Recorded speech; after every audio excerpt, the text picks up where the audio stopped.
इमाम अली की खिदमत में एक शख्स आया और अर्ज करने लगा, या अली इब्न अबी तालिब, मैंने अपनी बेटी की शादी करवाई, लेकिन चंद ही माह में वो शादी टूट गई। आजकल लोगों का पता नहीं चलता। बज़ाहिर तो बड़े अच्छे लगते हैं, लेकिन रिश्ते रखने के बाद असल चेहरा जाहिर हो जाता है। क्या कोई ऐसा अमल नहीं जिससे हम शादी से पहले ये देख सकें कि ये लड़की या लड़का शादी करने के काबिल है या नहीं?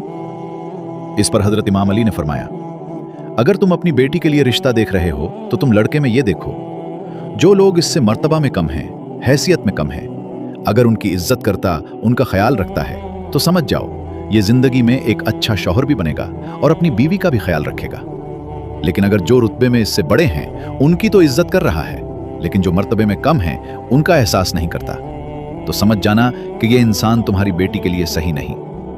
इतनी ही देर में दूसरा शख्स उठा और पूछने लगा, या अली, अगर हम अपने बेटे के लिए रिश्ता देखें तो कैसे पता चले कि क्या लड़की हमारे बेटे के लिए सही है या नहीं? इस पर हजरत अली रजी अल्लाह अन्हु ने फरमाया, जब अपने बेटे के लिए रिश्ता देखने जाओ तो लड़की चंद सवाल पूछो और थोड़ी देर गुफ्तगू करो।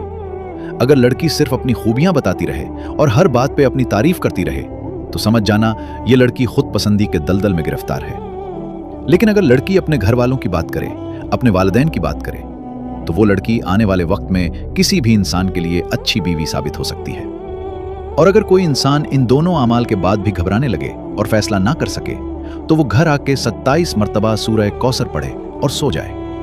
अगर ख्वाब में खुशहाली या वो लड़का अच्छे लिबास में नजर आए या वो लड़की अच्छे लिबास में नजर आए तो वो इंसान समझ जाए कि ये रिश्ता मुबारक साबित होगा।